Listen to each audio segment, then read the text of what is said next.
ये खूबसूरत सी कविता कृष्ण जी की सुने, संवेदना से भरी हुई, समझ से भरी हुई एक इनलाइटेंड पोएट्री।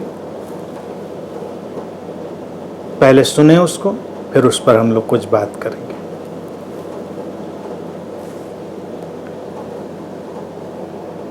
दर्द के दरिया में कागज की कश्ती कुछ दूर चलती नहीं। दर्द के दरिया में कागज की कश्ती कुछ दूर चलती नहीं। कौन है ऐसी आँख जो यहाँ छलकी नहीं। कौन है ऐसी आँख जो यहाँ छलकी नहीं।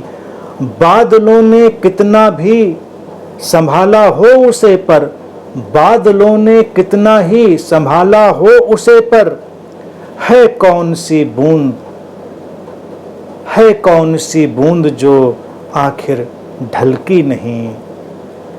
नहीं है कोई भी ऐसा हृदय इस जहां में, नहीं है कोई भी ऐसा हृदय इस जहां में, जिसमें छुपकर कहीं कोई पीर पलती नहीं। आँख मिचौनी के एक खेल सी है ये जिंदगी। आँख मिचौनी के एक खेल सी है ये जिंदगी। कभी झट से मिल जाती और कभी लाख ढूंढो, लेकिन ये मिलती नहीं। दर्द के दरिया में कागज की कश्ती कुछ दूर चलती नहीं। आते रहे हैं अनगिनत पीर पैगंबर सिकंदर, आते रहे हैं अनगिनत पीर पैगंबर सिकंदर, मगर काल की चाल के आगे यहाँ किसी की भी कोई चाल चलती नहीं। सबके दिलों में है जमी वेदना की कोई न कोई बर्फीली हठीली चट्टान। सबके दिलों में है जमी कोई न कोई वेदना की बर्फीली हठीली चट्टान, जो कभी पिघलती नहीं, जो कभी पिघलती नहीं। जला ले कोई कितने दिए, जला ले कोई कितने दिए, मगर जिंदगी की एक लौ जो अचानक बुझ गई है, वो कभी फिर जलती नहीं। यूं तो सुबह शामें होती हैं, यूं तो सुबह शामें होती हैं, लेकिन कभी कभी कोई शाम, लेकिन कभी कभी कोई शाम इस तरह घिरती है कि वो फिर ढलती नहीं।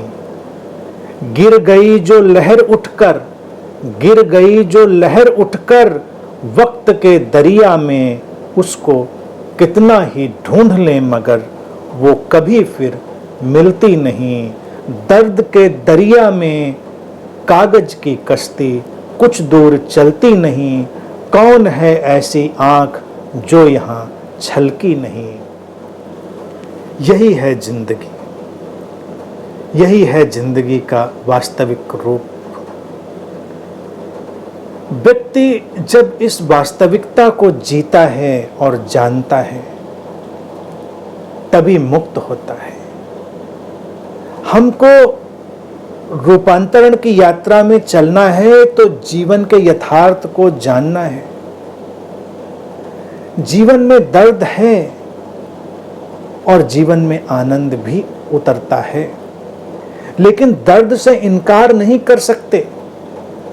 और कागज की कश्ती दर्द के दरिया में दूर तक चलती नहीं, यानी कि जो हमने अपनी वासनाओं की, मान्यताओं की कश्तियां बनाई हैं, वो बस कागज की कश्तियां हैं, जिससे हम उस दर्द के दरिया को पार नहीं कर पाएंगे।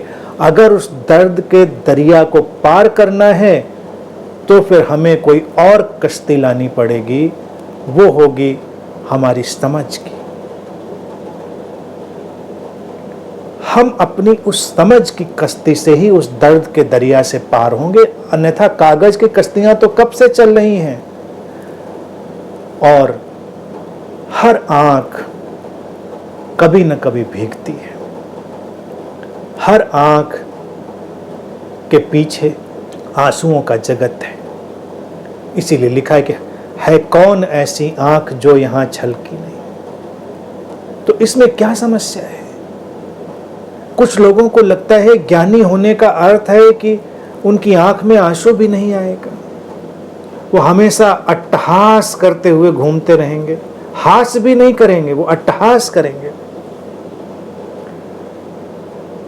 हास अपनी जगह है और आंसू अपनी जगह है। बुद्धों की आंखों में भी आंसू आते हैं,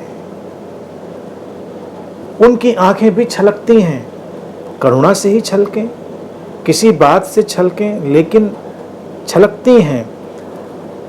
कोई बूंद जो बादलों में निवास करती है, बादलों ने उसे कितना भी संभाल के रखा हो, लेकिन एक दिन उसको ढलकना पड़ता है।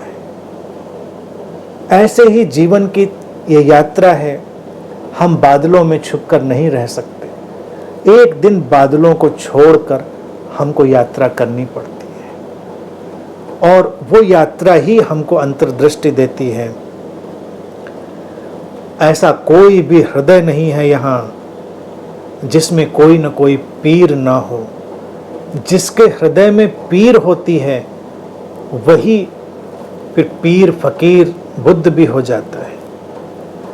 तो ये जो पीर से पीर होने की यात्रा है, यही अंतर यात्रा है।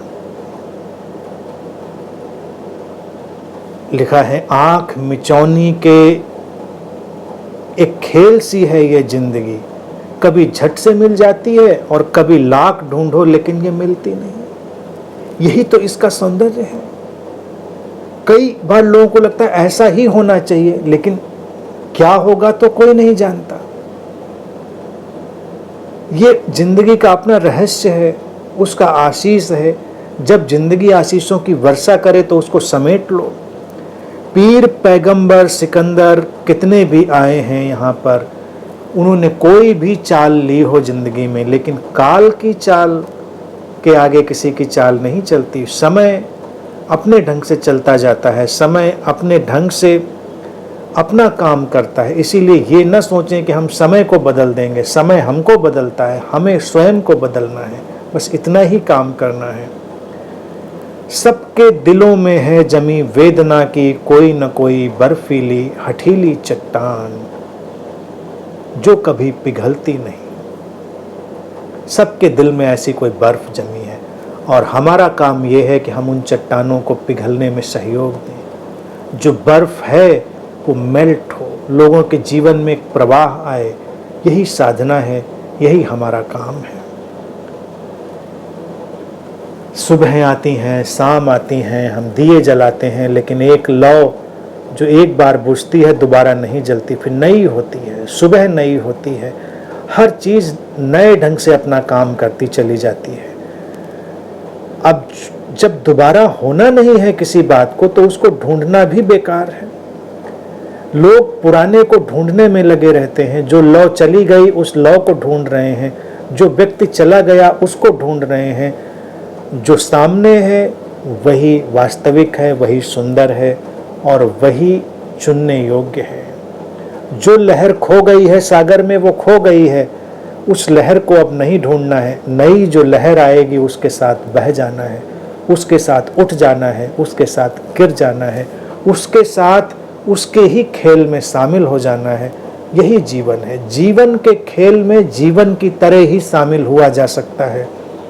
ये ऐसा ही जगत है, वास्तविकताओं से भरा हुआ, लेकिन इस वास्तविकता के पार और भी वास्तविकताओं के तल हैं, उनको भी जानते रहना, उनको भी देखते रहना। ये सारे शब्द हमें हमारे बाहर के जगत से अंतर जगत में स्थापित करने के लिए है। लाओ त्से जिसको कहता है कि जब चुनाव आएगा तो अंतर जगत का चुनाव करना होगा। ये है बाहरी दुनिया, ये वेदना की, ये पीर की, ये कागज की कश्तियों की, ये अपनी चाल चलने की, समय से लड़ने की, उन खोई हुई ज्योतियों को, खोई हुई लहरों को ढूंढने की, ये बाहर की दुनिया।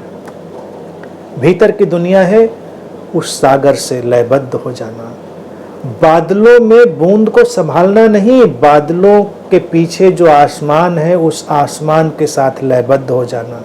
फिर बादल आएंगे जाएंगे, लहरें आएंगी जाएंगी, दिए जलेंगे बुझेंगे, कश्तियाँ डूबेंगी, तिरेंगी, लेकिन हम अपने उस वास्तविक स्वरूप में हमेशा निष्कंप, अडोल, अमृत में बने रह जाएंगे।